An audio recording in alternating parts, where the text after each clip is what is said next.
건강한 우리 몸.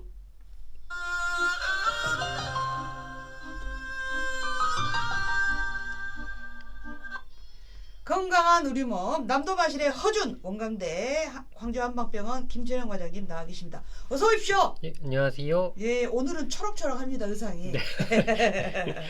4월달 네. 어떻게 지내셨습니까요?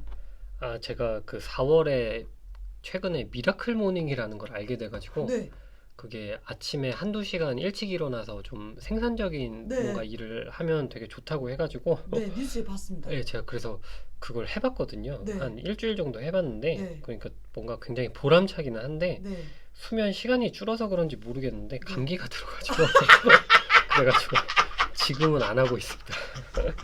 아이고 배가. 죄송합니다. 크게 웃어서. 아니 이렇게 코가 좀 막히신 것 같아서 예, 예. 힘드신가 했더니 그걸.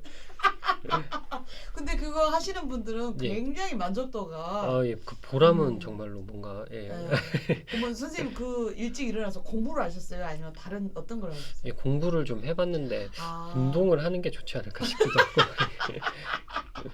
자, 미라클 모닝 혹시 계획하시는 분들 우리 김철영 과장님의 알아야 덜 아프다. 예. 미리 경험자가 있으니 자 그래요. 운동을 하는 게 좋다. 일단 그렇게 정리를 하고 그래요. 오늘 소개해 주실 질환이 지방간이네요. 예, 맞습니다.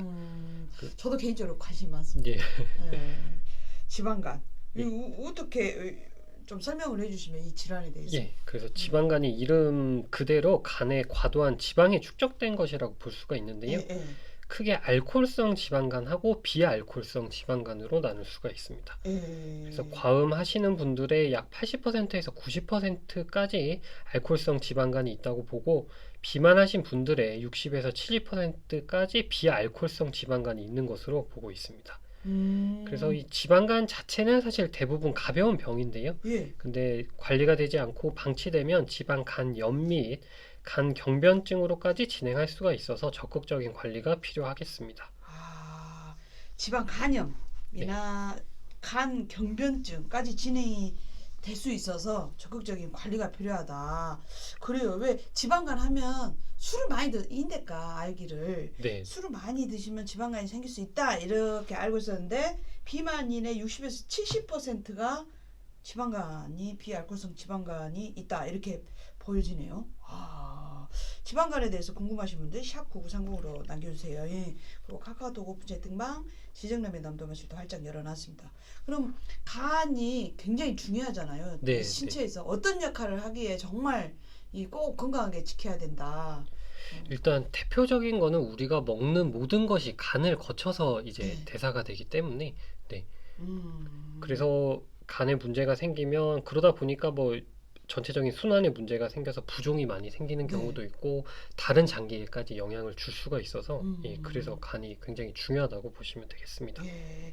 이 중요한 간에 지방간이 있고 또 지방간염이 따로 있어요. 저는 예. 이거는 지방간염은 잘 모르겠어요. 예, 그래서 이 지방간은 간에 지방이 쌓이긴 했지만은 간세포 자체는 손상되지 않은 것인데요. 예. 지방간염은 이 염이라는 말처럼 염증이 동반된 상태라고 보시면 되겠습니다.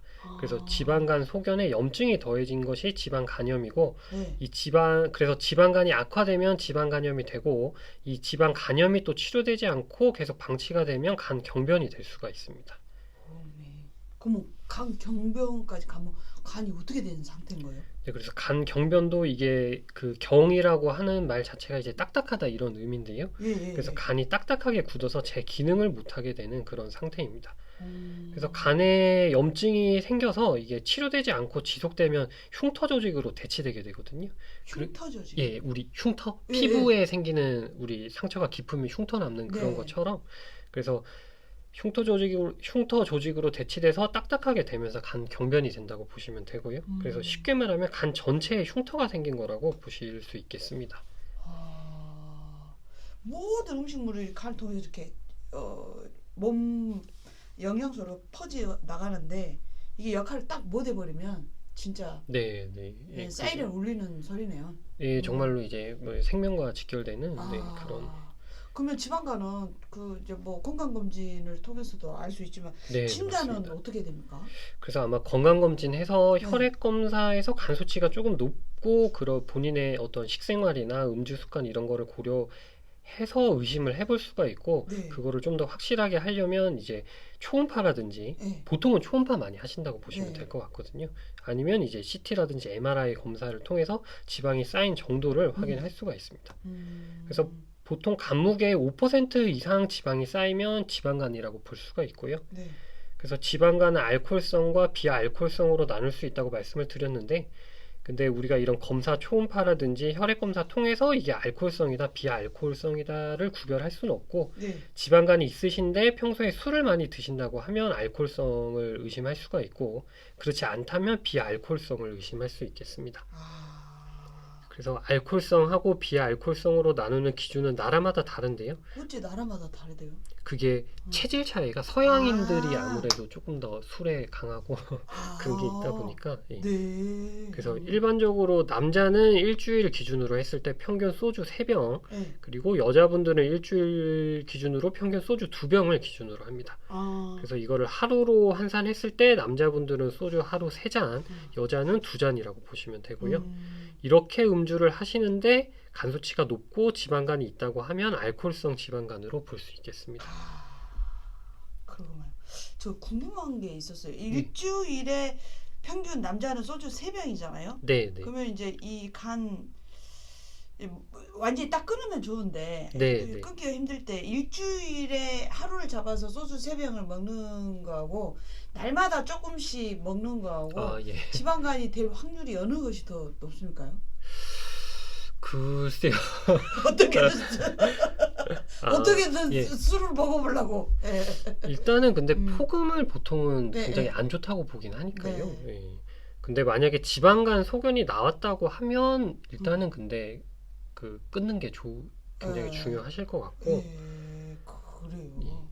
아니 근데 여성분들 중에서도 남성분들보다 소주가 술이 좀 센 분들 네, 있잖아요. 네, 네. 근데 여기는 이제 평균 일주일에 소주 3병, 남자는 여자는 소주 2병이고 하루 3잔, 여자는 2잔 이러는데 네, 네. 이렇게 차이가 있는가요? 예, 그래서 이게 음. 개인적으로 봤을 때는 말씀하신 것처럼 여자분들 중에서도 훨씬 술이 강하신 분들도 계시긴 한데 이제 평균적으로 이렇게 봤을 때는 여성분들이 남성에 비해서 이런 알코올을 분해하는 효소가 적다고 봐가지고 그러다 보니까 남성보다 간장에 이런 해독을 잘 못하는 부분이 있어서 간장의 발생률이 더 높고 간 경변으로 진행하기 쉬운 것으로도 알려져 있거든요.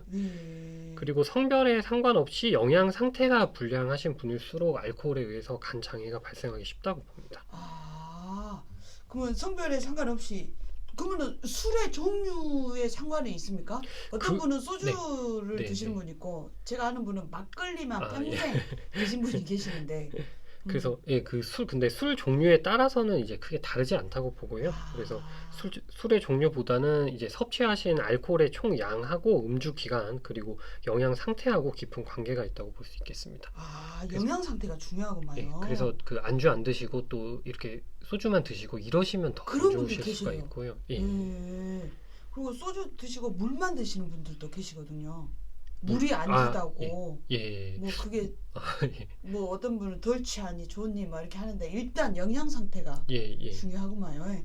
저희 집안이 개인적으로 아버님 큰아버님이 아버지하고 친정아버지하고 큰아버지가 간암으로 다 돌아가셔가지고 간 쪽에 지금 성재간들이 다 긴장하고 있는데 다 술을 잘 먹어요. 예. 그래서 그게 잘 드시는 분들이 오히려 문제가 되는 게 잘 못 드시는 분들은 저 같은 경우 잘 못 먹는데 잘 못 먹으니까 안 먹는데 잘 드시는 분들은 이제 말 그대로 잘 드시니까 또 많이 드시게 되고 그런 게 좀 있는 것 같습니다. 네, 그래요. 일단 영양 상태하고 술은 진짜 좀 줄이거나 안 먹거나 좀 이걸 권장하고 계시네요. 그러면 술은 그런다 해요. 정확한 원인이 있으니까. 근데 술 안 드신 분들이 어째 지방간이 생긴대요. 그래서 이게 비만하고 많이 관련이 되는 게 좀 칼로리가 높은 음식이라든지 자극적인 야식 같은 것을 과다하게 드시게 되면 이제 에너지가 우리 몸에서 다 소모할 수 없게 되다 보니까 그게 우리 몸의 중성지방 형태로 저장이 되게 되거든요. 그러다 보니까 이제 비알코올성 지방간이 생기게 되고 특히 우리나라 사람들의 경우에는 탄수화물 섭취가 이런 지방간 발병하고 크게 관련된 것으로 보고 있습니다. 그래서 비알코올성 지방간 같은 경우는 여성분들한테 조금 더 많다고 보고요. 그래서 대부분 환자분들이 비만하시고 그리고 약 3분의 1에서 당뇨병을 가지고 있는 것으로 보고되어 있고요. 그래서 특히 당뇨병이나 비만이 있는 분들은 더욱더 조심하셔야겠습니다. 이 여성분들이 이게 탄수화물 섭취 이게 다 해소가 돼버려야 되는데 네. 이게 이제 몸에 축적이 되면서 이렇게 네, 비알코올성 지방간이 되는구만요. 또 이러면서 또 운동 이야기로 갈 것 같은데. 자, 굉장히 지금 여러 가지 저는 개인적으로 여러 가지 생각이 듭니다. 오늘 남도마실의 허준 김철현 과장님과 이야기 나누고 있습니다. 지방간에 대해서 궁금한 점 문자 남겨주세요. 음악 듣고 와서 이야기하도록 하겠습니다. 그래요. 에스니 팝그룹 락의 난감하네 듣고 올게요. 에스니 팝그룹 락의 난감하네 듣고 왔습니다. 여기 질문이 들어왔어요. 간 영양제는 함부로 먹으면 안 된다고 하던데 맞는 말인가요? 지금 밀크시슬을 먹고 있는데 그 말 들으니 불안하네요. 8하나 7하나 아버님께서 질문을 주셨습니다. 네. 그 밀크 시슬이라고 하는 게 제가 알기로는 양방 쪽에서도 그 간 수치 올랐을 때 실제로 쓰는 약이라고는 알고 있는데요. 네. 근데 그래서 그렇게 약으로도 쓰는 만큼 이제 효과를 보실 수도 있긴 하지만은 만약에 또 다른 약을 혹시 드시는 게 있거나 네. 그러시면 그런 약들 간에 또 상호작용이 있기 때문에 조금 주의를 하셔야 될 수가 있고 또 제일 흔한 부작용이 일단 그런 위장관 증상이라고 하거든요. 뭐 메스껍거나 막 토하거나 이런 게 있을 수가 있는데 그런 부작용이 나타난다면 더욱더 이제 조심하시는 게 좋을 것 같습니다. 예. 어쨌든 이런 영양제도 좀 의사의 처방을 받고 먹는 게 가장 안전하겠네요. 일단은 그 영양제도 이제 너무 종류가 많아지면 그러니까 네. 영양제도 어떻게 보면 간을 통해서 대사가 되기 때문에 그래서 좀 일단 너무 다양한 종류를 드시는 거는 좀 조심해야 되지 않나 제 개인적으로는. 간을 좋게 한다는 약을 이제 먹고 간을 무리시키는 경우도 있겠네요. 네, 그 말씀이 딱 맞는 것 같습니다. 그래요. 근데 간질환은 저희 집안에 이제 아버지가 간암으로 돌아가셔서 전혀 증상이 없다가 이상하다 해서 병원 갔더니 말기로 이렇게 돌아가버리잖아요. 그게 참 무섭대요. 증상이 없는 게.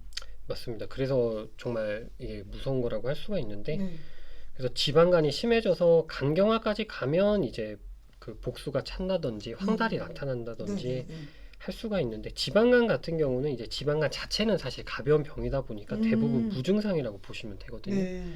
그래서 간혹 이런 복부 쪽에 불편감이 있거나 약간의 통증이나 피로를 느끼실 수도 있긴 하지만은 요거 자체는 우리가 비특이적인 증상이라고 해가지고 사실 뭐 다른 요인 때문에도 충분히 그럴 수가 있거든요. 그러다 보니까 이제 대부분은 다른 이유로 병원에 다른 진료 받으러 가셨다가 혈액 검사를 했는데 간 수치가 높다든지 그렇게 해서 초음파 검사를 하신다든지 해서 이상 소견이 발견돼서 알게 되는 경우가 대부분이라고 보시면 되겠습니다. 이게 지방간은 가벼운 증상인데 이걸 방치했을 때 이후에 나타나는 병들이 무서운 거구만요. 그러면 지방간으로 딱 수치가 나왔어요. 그럼 치료 어떻게 해야 됩니까? 그래서 일단은 이게 사실 지방간은 정상이 될 수는 있는데 근데 이 약은 없다고 보거든요. 그러니까 정상으로 돌아갈 수 있지만 약은 없다고 보는데 제일 중요한 거는 그래서 알코올성 지방간 같은 경우는 그러니까 약보다는 술을 꼭 끊으셔야 되고 그래서 술을 끊고 충분한 휴식하고 영양을 취하시면 이제 완전히 정상으로 회복되실 수가 있거든요. 그래서 한 2달 정도 걸린다고 보시면 되고 완전히 이제 정상화 되는데 2달이요? 그런데 그러지 않고 음주를 계속 하시면 아까 말씀드린 지방 간염이 되고 다시 간경변으로 진행될 수가 있는데 이제 간경변이 돼버리면 요거는 이제 돌아갈 수가 없기 때문에 다리를 건너가는 거고. 그래서 간경변이 제일 무서운 게 뭐냐면 지방 간하고 지방 간염까지는 정상으로 돌아갈 수가 있거든요.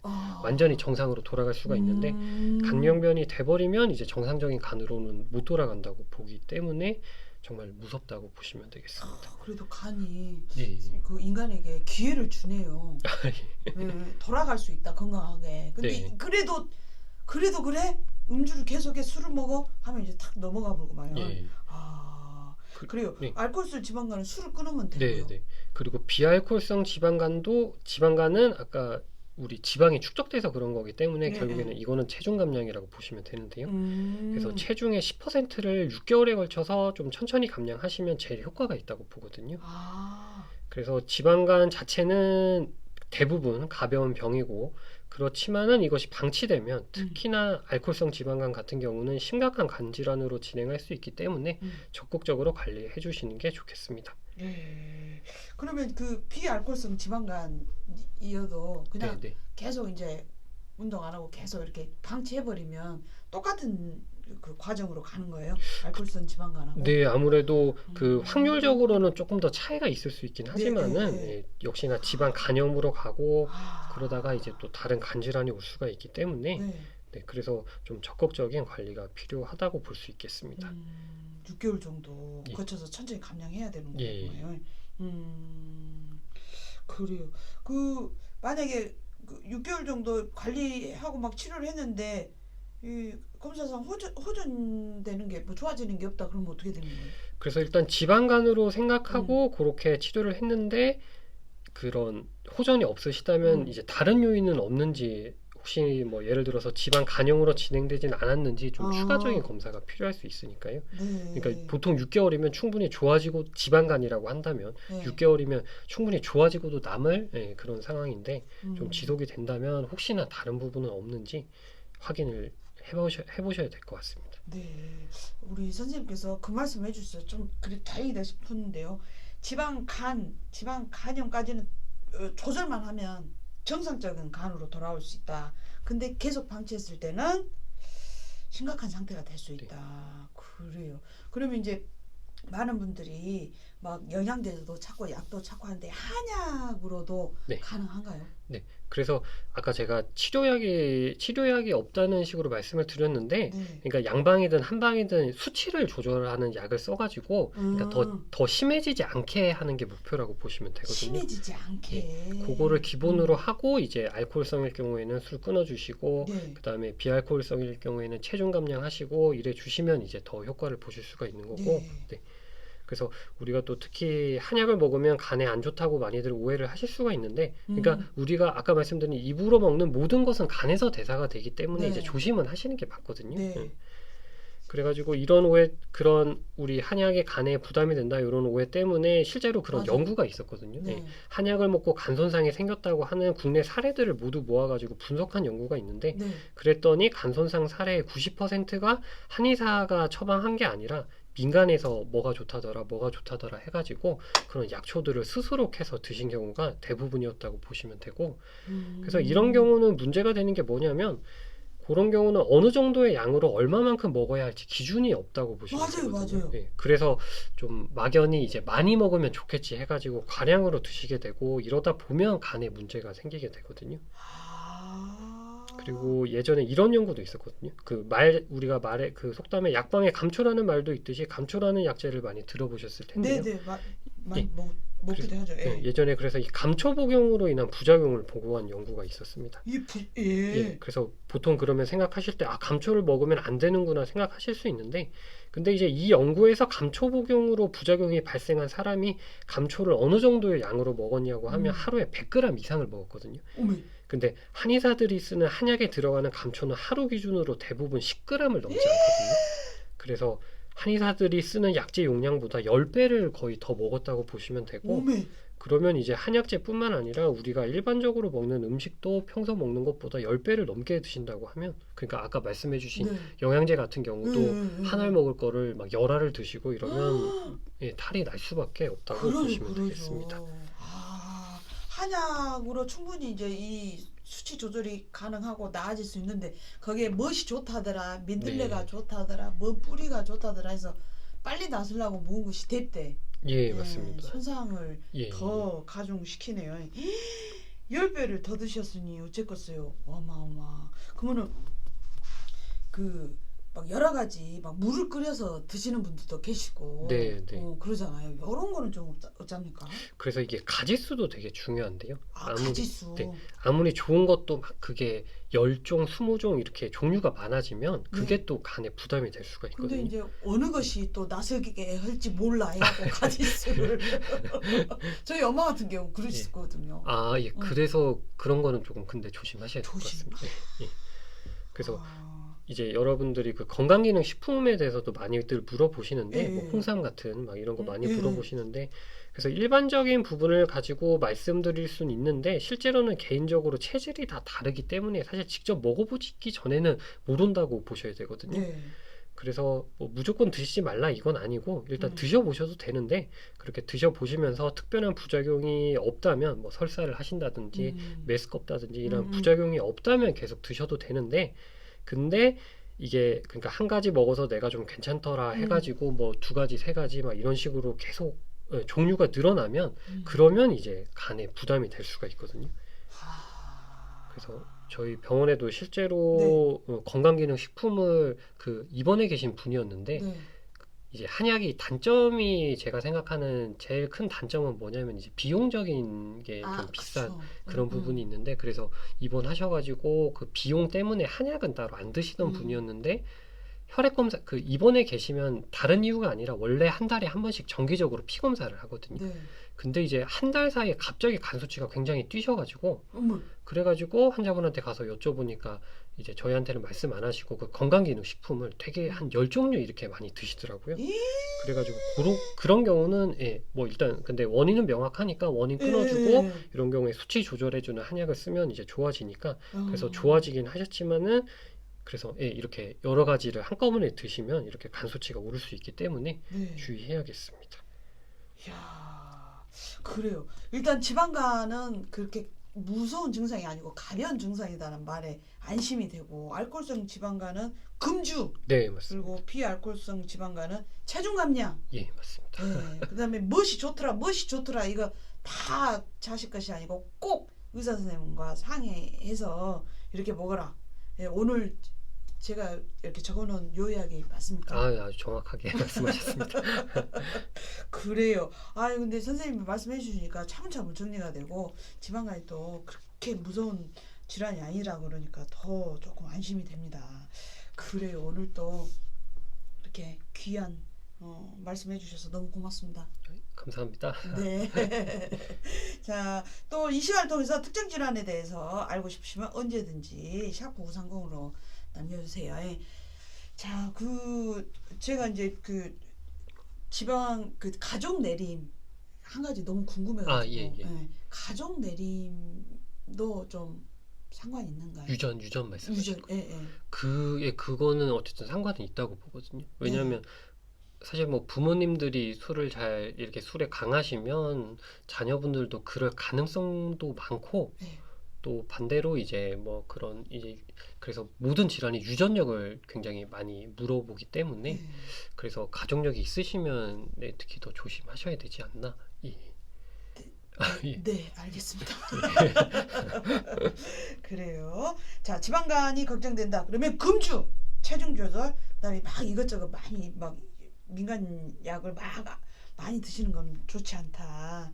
가족력이 있을 때는 특히 더 자주로 그 수치 검사도 해보고 이런 상당히 필요하겠네요. 일단 그래서 뭐 수치 검사를 했는데 이상이 없으시다면 너무 자주 하실 필요는 없지만은 근데 수치가 이제 조금 있다고 하면 그래도 기간을 잡고 뭐 자주 검사를 하시면 좋지 않을까 싶습니다. 네, 여기까지 제 개인적인 궁금증도 풀었습니다. 오늘 고맙습니다. 예, 우리 김철현 과장님 가시는 길에 코리아의 돈돌라리요 띄워드리도록 하겠습니다. 선생님 살펴가시죠. 예, 감사합니다.